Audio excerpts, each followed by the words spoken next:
Benvinguts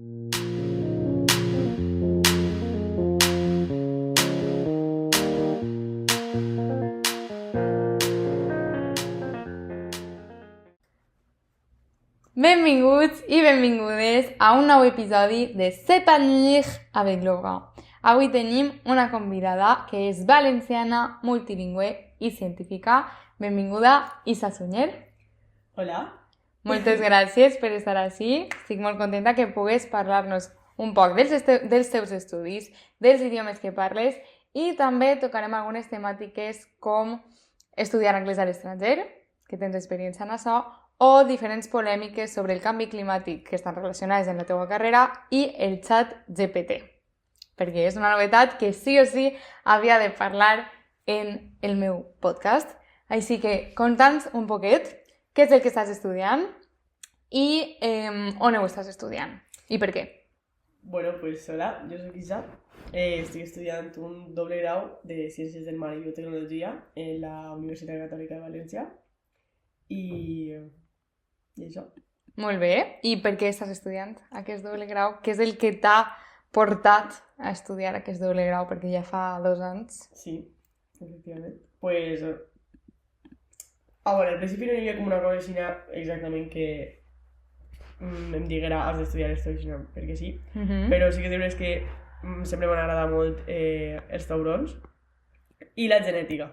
Per això lo de la doble titulació. Entonces, pues, en un futur m'agradaria dedicar-me un poc a això, a la genètica, sobretot en taurons, però bueno, en general en organismes marins, seria molt guai. Molt bé, molt interessant. I quina creus que és la part que més t'emociona de la teva carrera? Està clar que hi haurà moments molt difícils, ja sabem que en totes les carreres, especialment en els dobles graus, és un poc complicat arribar a final del dia sense sentir-te abrumada, però què és el que t'emociona? Perquè segur que hi ha alguna cosa que t'emociona. Pues, jo sempre dic que jo soc una persona que aprèn més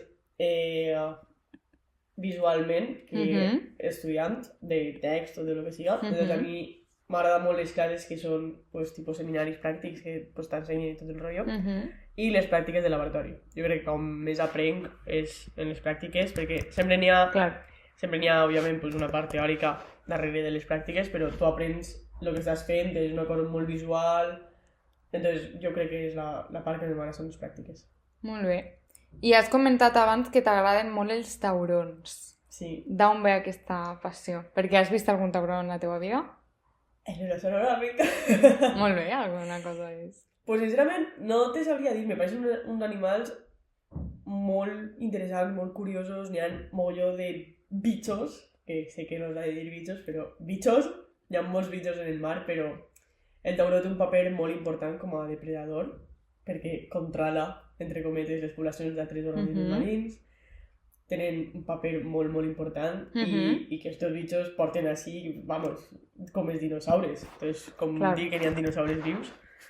Entonces, pues, suposo que això i, no sé, que m'agrada molt físicament, no sé com explicar-ho, els taurons és com que m'ha fet, no sé, ha portat a este amor que tinc als taurons. I t'agradaria fer alguna recerca, una tesi doctoral, articles, llibres relacionat amb un poc tot això? Perquè sé que sí que no vas cap a la docència, però sí que vas un poc cap a l'àmbit d'universitat, no? Investigació, sí. Investigació. M'agrada molt la investigació, m'agradaria molt, pues, això, treballar cara a la investigació, sobretot en camp, que es diu, que en el mar. O sigui, no m'agradaria, bueno, també, però no m'agradaria treballar en un laboratori, tindràs taurons en una peixereta, no? Això, la veritat, a veure, pues, bueno, pues, si al final és l'únic que es pot fer, pues, ho faré. Però a mi m'agradaria molt, pues, fer investigacions de camp en els taurons, en el seu medi, veure com es comporten, com viuen, tot el rotllo. Reals. Exacte, sí. Molt bé, superinteressant. I en quant a lo de fer un doctorat o... Ja vindrà. Queda molt... Primer carrera, després màster. Queda molt, després ja veurem. Primer me venen 2 TFGs, quan acabem els 2 TFGs veurem què passa. Molt bé. Però no ho tinc molt clar si fer un doctorat, perquè al final jo he parlat molt amb els professors doctors de la meva universitat i tinc moltes opinions contrastades, n'hi ha molta gent que diu no, sí, fes un doctorat perquè no vas arrepentir-te mai, perquè és superguai, perquè no sé què. I després hi ha altres que diuen, jo si haguera sabut que anava a tardar tant, que haguera passat esto, a lo millor l'haguera fet, però d'un tema que no m'importara tant. Perquè hi ha molta gent que comença en un tema que li agrada molt i per el doctorat en general, que tens que estar molts anys estudiant-ho, acaba avorrint aquest tema, i el seu tema, el seu amor de la vida, per dir-ho d'alguna forma, desapareix i de repente odien aquest tema. Entonces, és una cosa que pues, pot ser, però ja veurem en un futur. Si passa, si no passa, com passa, de què va i què veurem. Per supost.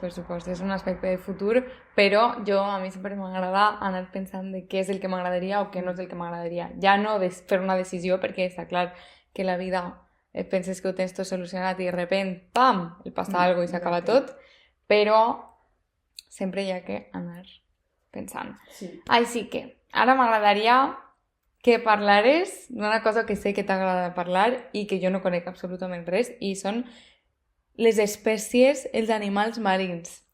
Podries decidir un raro, així, normalment em dius, pues he trobat aquesta espècie que és no sé què, que és superfascinant.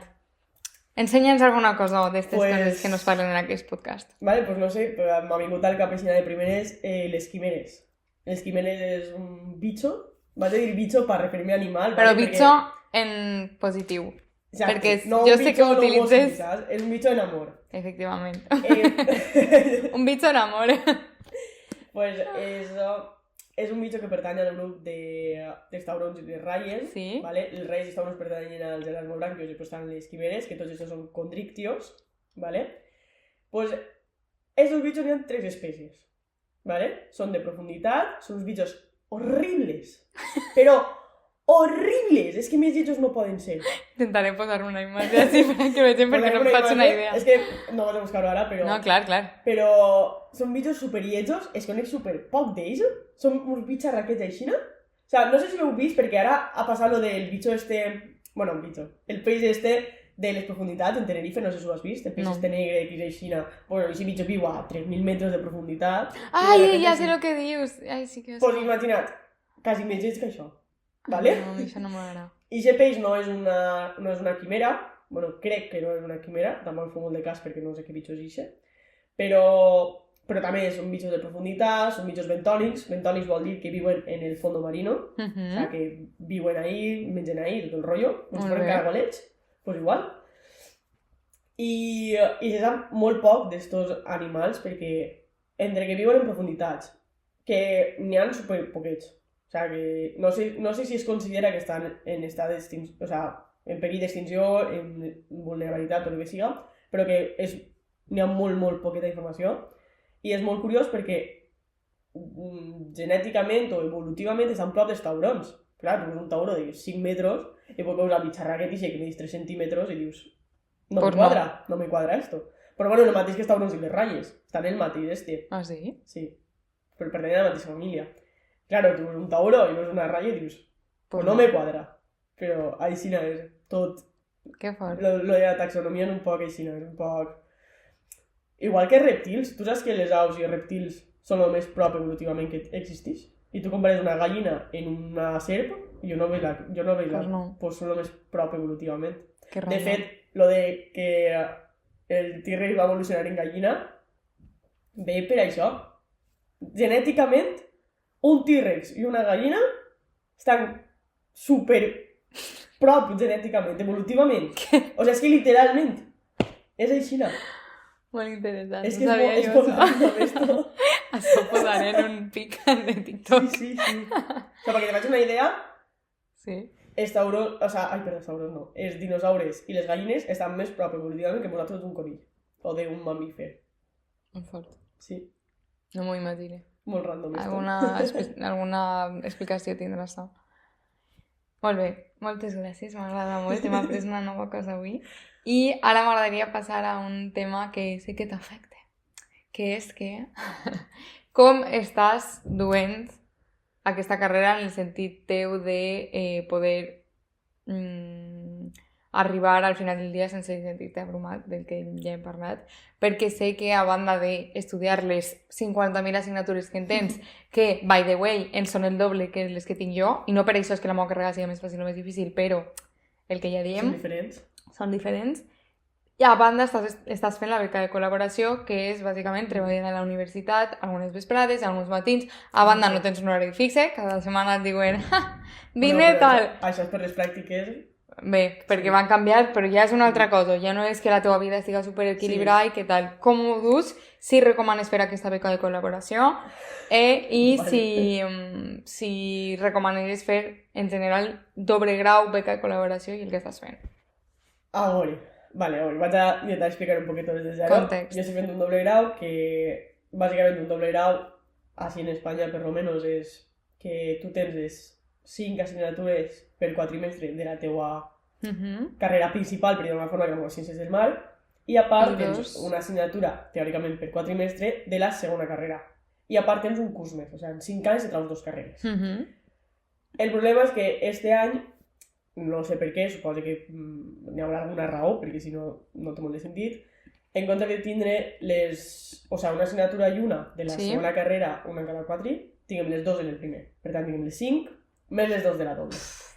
I l'any passat, per raons de tipo test, me va quedar una. Per tant, de tipo test i de 8 assignatures i de beca de col·laboració i de... Ara no sé què... No, però de la de l'any passat, vull dir. L'any passat jo soc una persona que el tipo test no me va. Jo no sé fer tipo test, és impossible. Que no estan ben fets. Jo no sé què he de fer per provar això. Entonces, total, se me va quedar se te va a acumular. Este quadri tenia 8 assignatures que, sincerament, l'any passat no podia anar a classes perquè no tenia horari, no coincidien altres assignatures, i a part, este any he agarrat la beca de col·laboració, que és bàsicament una beca en la que tu estàs treballant com a tècnic de laboratori, que bàsicament el que fas és preparar de solucions, preparar material que faig falta per a pràctiques, preparar pràctiques, muntar laboratoris, muntar, si algun professor d'investigació necessita qualsevol cosa, ve a tu i te diu necessite cloruro de sodio, no sé què, no sé quant, tu tens que anar, agarrar-ho i portar-li. Bàsicament és un poc organització, neteja, muntar, preparar coses de laboratori. Entonces, esta beca són moltes hores. Crec que al final de l'any són 300 i pico, o sigui, són una barbaritat. Entonces, entre totes les hores que n'hi ha que fer, perquè al final jo he arribat a setmanes que he fet 16 hores de laboratori, sols de laboratori, sense comptar pràctiques, sense comptar classes, sense comptar res, més a part les classes, que si són 8 assignatures i n'hi ha 4 hores per cada assignatura a la setmana, feu comptes, jo no ho sé, però és horrible. I jo este primer quatri he anat tots els dies de... Bueno, tots els dies no, de veres que alguno me n'anava un poquet antes a casa, però bàsicament jo anava tots els dies de 8 a 8 i mitja, inclús 9 de la nit. Entonces jo me n'anava a les 7 del matí a casa, tornava a les 10, claro, pues no tens vida, o sigui, arribes a casa, sopes algo, te dutxes i te'n vas a dormir, perquè després tens el mateix una altra vegada. Clar. Entonces sí que de veres que era un poc dur en aquest sentit, no tenia temps per a mi, no tenia temps per a estudiar, per a fer apunts o per a lo que siga, però també és de veres que al final esta beca jo no l'he fet com a tal perquè volia, sinó perquè era més una necessitat. Al final estudiar en una privada,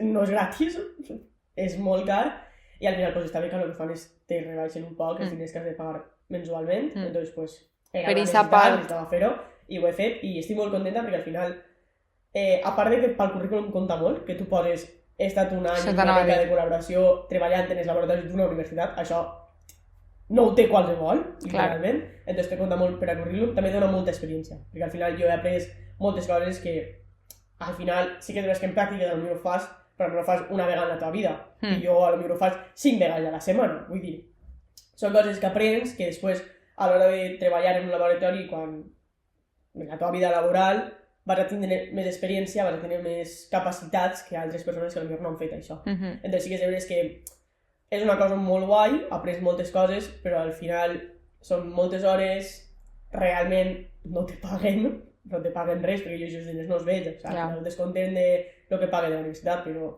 Que ja és. Mal dit, treballant en Mercadones cap de setmana, guanyes més de lo que guanyo jo treballant tota la setmana 16 hores. Vull dir, això ja cada un que faci els seus comptes. Clar.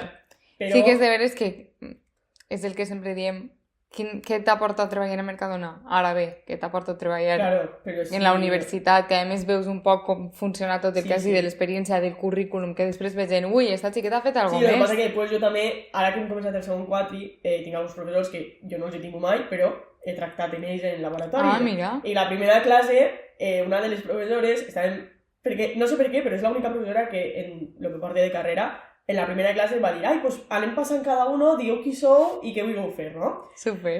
Me va parecer superbono perquè va ser com, ai, vol conèixer-nos, vol saber qui som, perquè Clar. normal, quan vas a la uni, entra el professor, bueno, anem a conversar, se posa a donar classe i ni tu saps qui és ni ell sap qui eres. No? Bueno, la meva carrera, difícil, diferent, més que difícil. En la meva n'hi ha vegades que el professor entra i no sap els noms de ningú. De normal sí que és de veres que pues, se van aprenent els noms perquè passin llista o el que siga, ¿vale? Però me va parecer superbona esta chica. I total que està així mirant a tota la classe i després me veu a mi i me fa com... ¿Tú? ¡Ay! Yo a ti te he visto antes. Y sí, no me fa, tú estás en los laboratorios. Y yo, ¡ay! Porque claro, ni atender a la clase que al mío sí que ho sap, però som 70. O sigui, la meitat no ho sabien. Claro. Entonces tot el món va quedar així mirant-me i jo... Sí soy. Orgullosa. Però sí, al final és una cosa, pues això, té donat molts contactes, perquè jo he tractat amb molts professors que estan fent moltes investigacions, Clar. els he ajudat, els he preguntat, perquè jo també soc una persona molt curiosa, que a vegades la curiositat mató al gato, però per ara sigo viva, així que... Però jo moltes vegades quan vaig a un laboratori hi ha un professor que està fent una investigació i està fent no sé què, i li pregunto, ai, què estàs fent, no sé què, i m'ho expliquen, i n'hi ha vegades que pues, potser no m'interessa, perquè també veus que en la meva universitat, a part Hi de ha ser molt. biotecnologia i ciències del mar, és veterinària, n'hi ha vegades que potser estan investigant enfermetats en jabalís, pues, a veure, no vaig a treballar en jabalís mai en la vida, però és una cosa que em pareix curiosa, i pues, hi ha altres persones que sí que estan Clar. del meu camp, per dir-ho d'alguna forma, i me conten el que estan investigant i dic, molt bé, jo això no vull. Això Però bueno, serà... que al final també te dona idees de què fa la gent, què està investigant, quins són els Completament. tòpics, per dir-ho així d'alguna manera, que estan ara com més forts, que la gent està investigant més i tot el rotllo. Entonces també debes que te fas idees de... I això fa te la gent. servirà moltíssim, però moltíssim, que ara tu no... sé que no penses en les coses perquè falta un llarg camí per arribar ahí. Però, si algun dia a la teva vida fas una tesi, fer contacte... Bueno, ja no parlem de la tesi, TFG i TFM. Exacte. En el TFG jo dono gràcies a Déu que jo tenia molt clar quina persona volia que m'ajudara en el TFG i fora la meva tutora. Després n'hi havia gent que deia, ai, jo què sé, me dona igual qualsevol persona, i al final és un aspecte superimportant per al teu TFG perquè marcarà la diferència. Bé, moltes gràcies, la veritat que és superinteressant tot el que has estat contant perquè no estem acostumats en aquest podcast a parlar de ciència, d'animals marins, etc etc. Així que una pregunta que està més relacionada en les llengües però que també podria ajudar-te a tu.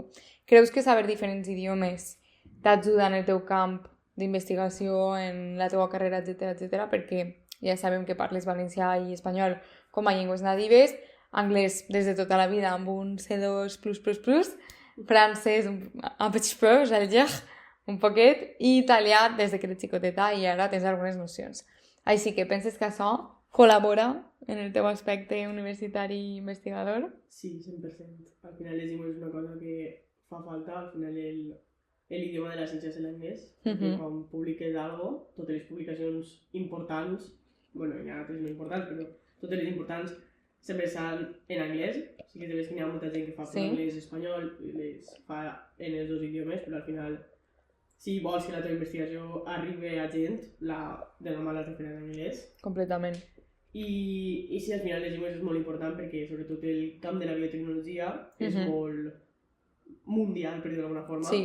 Doncs al final és en anglès tot. De fet, Worldwide. una de les coses que te diuen quan entres a la biotec és ¿saps anglès? No? Pues Fora. No, en plan, te ho diuen de deberes perquè al final és molt important. De fet, tant en biotec com en ciències del mar, Sí. moltes assignatures te donen l'opció de que la facis en anglès. Jo, per exemple, este any estic anant botànica en anglès, Molt bé. perquè és molt important l'anglès al final. O sigui, òbviament, si tens un poc de nocions d'anglès, sobra, no falta que siguis un experto ni natiu ni res, però Clar, sí que però- és que quan més nivell d'anglès tingues, més oportunitats se van obrir. Per exemple, pots fer congressos, pots fer coses que normal són en anglès i és Sí. molt important. I també és veritat que, per exemple, en la meva uni hi ha molts francesos, un mogolló de francesos. En les privades, normalment? No, però en general hi ha molta gent d'Erasmus. Són gent d'Erasmus, no és que sigui gent que està així estudiant tot l'any. Carrera, no? En veterinària sí que hi ha molts francesos que venen, però perquè veterinària en França és una cosa molt rara. Veterinària i fisio crec que són de les carreres que venen molt per les coses rares que tenen. Tenen un concurs... És que m'ho va explicar, mira, lo de la beca de col·laboració m'ho va explicar una professora de veterinària, que tenen molts francesos perquè en França n'hi ha que fer 3 anys i després 2 anys i després n'hi ha que fer... I si un no suspèn, sí. Era una cosa molt rara, entonces molts francesos venen així a fer veterinària. Entonces per això a la meva uni hi ha molts francesos, però també hi ha molts francesos que venen amb nosaltres a classe, per exemple, les classes sobretot en anglès. Entonces al final pues tindré un poc de coneixement bàsic de diversos idiomes, al final ajuda molt tant a parlar en companys com de forma més professional en professors i qualsevol cosa. Entonces sí, és molt important els idiomes. I sabem, bé, si no ho sabeu, acabem de gravar i ara publicaré un episodi paregut a aquest, que no hem parlat exactament del mateix, ens hem concentrat un poc més en aspectes generals de la carrera d'ISA, l'hem fet en anglès. Vale? Perquè ens apetia, era una cosa que no havíem fet encara que jo personalment no m'acabo de sentir completament segura bé, i etcètera. M'he llançat perquè, com diu el podcast d'en francès, t'as peur, donc vas-y, tu vas, j'ai peur, donc j'y vais. I aleshores l'hem fet en anglès.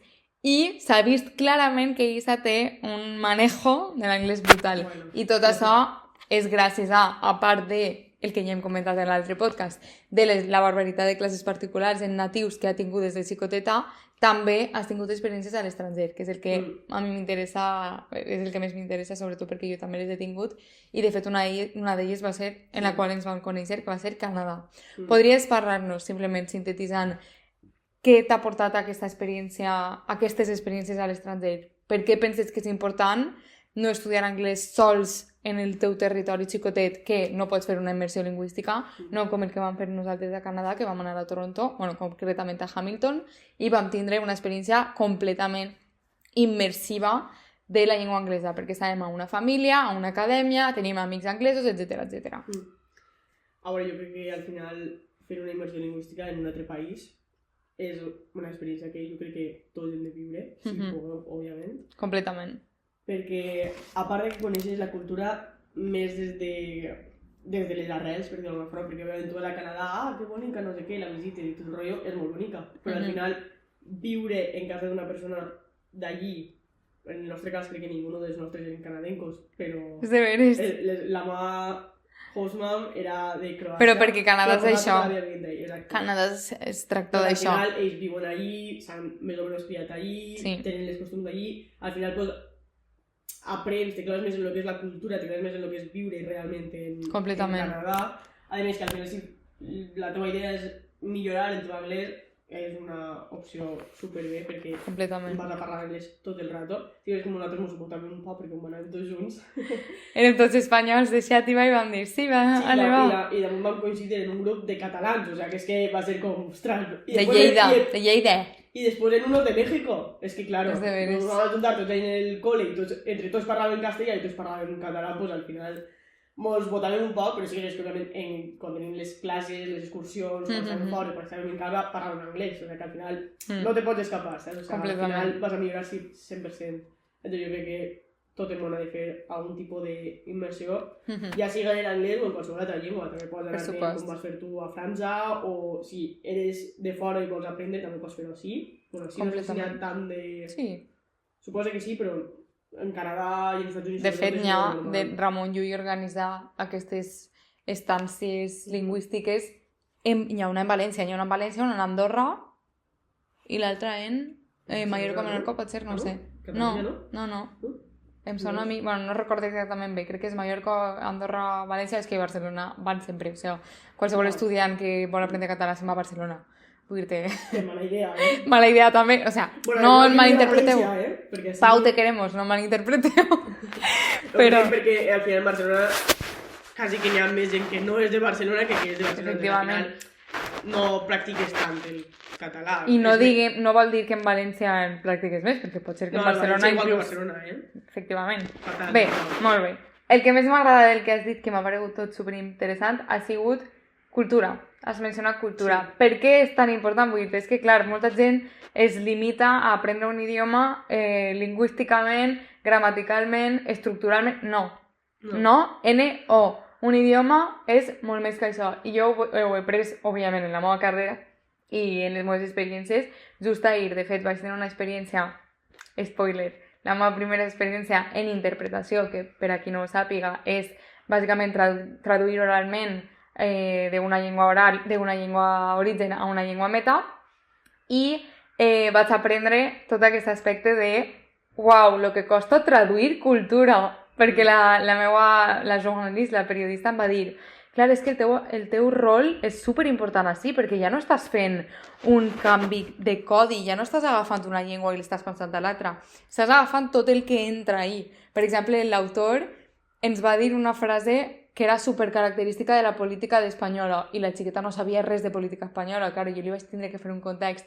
Després va dir algo supergraciós, tipo en un altre accent latinoamericà, i era una referència latinoamericana. Jo li vaig tindre que explicar que això era una referència latinoamericana. Vull dir-te, les llengües són super completes i n'hi ha molt més que això, i m'agrada molt que hagis mencionat que vas aprendre cultura, vas aprendre a viure en una família que viu a Canadà i ha sigut... Exacte, jo sempre dic que al final per a comprendre i saber realment sobre un lloc, la cultura, com es viu, has de parlar aquest idioma. Completament.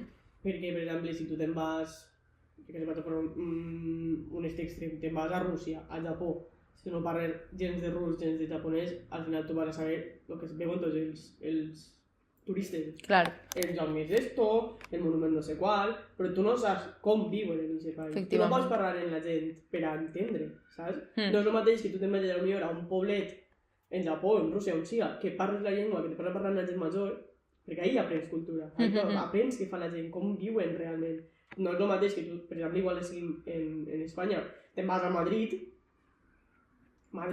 sí, òbviament, és molt espanyol, tot el que tu digues, però al final no estàs aprenent cultura, no estàs aprenent de la gent major, de com es viu, perquè al final Madrid és una ciutat multicultural, sí, però tot depèn, òbviament si estàs en una família madrilenya sí que aprendràs, depèn d'on vagis, depèn dels llocs que tal, però amb el temps. Per entendre cultura i per a saber més te metes a un poble i te poses a xerrar en els vuelos.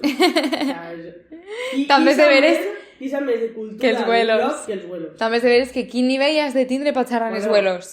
Perquè a mi igual em claves fa 4 anys que jo sabia francès així a 50-50, me claves en un poble francès o inclús en un poble de Canadà, de Montreal, d'això, i te dic jo que no em pilla ni una. També és de veres que els vuelos, les persones majors... Parlen diferents accents. Sí, però tenen més tranquil·litat. O sigui, t'agradaria més d'això que si vas a una persona jove i te posa a parlar amb ells.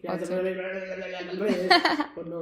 Te vas a un abuelo i li dius, ai, no sé què, no sé quantos. Els abuelos intenten parlar-te més espaiet, intenten que ho entengues, si no entengues intenten donar-te més. Al final és molt diferent. Completament. Molt bé, m'agrada molt aquesta xerreta. Hi havia un altre tema que realment és la introducció al següent episodi o a un dels següents episodis, no sé si serà el següent, depèn dels nostres seguidors que diuen, que és, senyores i senyores, ChatGPT. Què collons està passant en les nostres vides? Ha hagut una intel·ligència artificial que ha vingut i ens ha dit vaig a solucionar-te la vida, però a la vegada vaig a fastidiar-te-la. Simplement, una frase, què és el que penses tu? Molt sintetitzat per a que això comence un nou debat en el futur. Pot ser si t'interessa amb tu o amb una altra persona i sobretot si els convidats els interessa. Que podeu dir-ho en el comentari d'aquest podcast, hi ha una secció on podeu posar la vostra opinió, el que penseu i tal. Podeu posar, sí que m'agradaria un episodi de ChatGPT, perquè hi ha molt que parlar d'això, no sols de llengües. ChatGPT és un aspecte molt gran. Vinga. A veure, jo crec que ChatGPT ara mateix és una ajuda per a totes les persones, no sols per a estudiants, però també crec que no hauríem abusar. També és que al final és una eina d'ajuda que pues, fa 20 anys no tenir el rincón del vago o com es diu. Al final és un cheat code, com es diu. No, fa 20 anys, fa 10. Sí, un pare quan estudiava gastava el rincón del vago. O sea, vull dir, al final les tecnologies evolucionen amb nosaltres. Al final és una ajuda, doncs el rincón del vago ha evolucionat al ChatGPT. El rincón del vago tenies tota la informació que necessitaves per al col·le o per a lo que fora, doncs ara ho tens en ChatGPT. Sí que veus que al final ChatGPT és és increïble, és brutal la quantitat d'informació, lo molt que te pot ajudar, però també crec que no és bo abusar, en el sentit de si tu al final, sempre que tens que fer un treball, sempre que tens que fer alguna cosa, li preguntes al ChatGPT, ai, com puc fer esto, ai, com puc fer l'altre, al final tu no estàs fomentant la teva creativitat ni la teva imaginació o el que siga. En plan, si jo li dic, ai, he de fer un treball de no sé què, ChatGPT, com faries un treball de no sé què? I Clar. li dic com l'has de fer, Això no. òbviament, pues, jo què sé, a veure, que hi ha moltíssima gent que ho fa. És una font d'idees, no significa que siga el 100% d'alguna cosa que vagis a crear. Jo crec que al final el ChatGPT és una eina que hem d'utilitzar, però hem d'utilitzar sabent com s'ha d'utilitzar i quan es pot utilitzar. Òbviament, si estàs fent un treball final de la uni o de la ESO o de lo que siga i el fas tot en ChatGPT, Pues no. a veure, controla-te, no? Pots agarrar idees, pots... Ai, m'he quedat enganxat, com continuaria? No sé què, òbviament, sí, però dir-li, enviar el tema al ChatGPT i fer copiar-pegar, jo crec que hem de saber que tot té un límit i hem d'utilitzar les coses fins a un punt. Molt bé, m'agrada molt per a concloure l'episodi, la veritat. Així que, moltes gràcies. Tens alguna cosa a afegir? No. Molt bé. Així que, no sé si seràs futura convidada. Si t'interessa, per supost que sí, perquè sé que tens moltíssimes més coses que aportar-nos. I moltes gràcies per haver vingut. See you soon. On se revoit plus tard. Adeu. Adéu. Moltes gràcies també per als nostres oients d'haver-nos escoltat i ja sabeu, si teniu qualsevol dubte, a qualsevol consulta, qualsevol proposta de tema, ja sabeu que sempre és benvinguda en aquest podcast multilingüe. Moltes gràcies. Adéu. Adeu!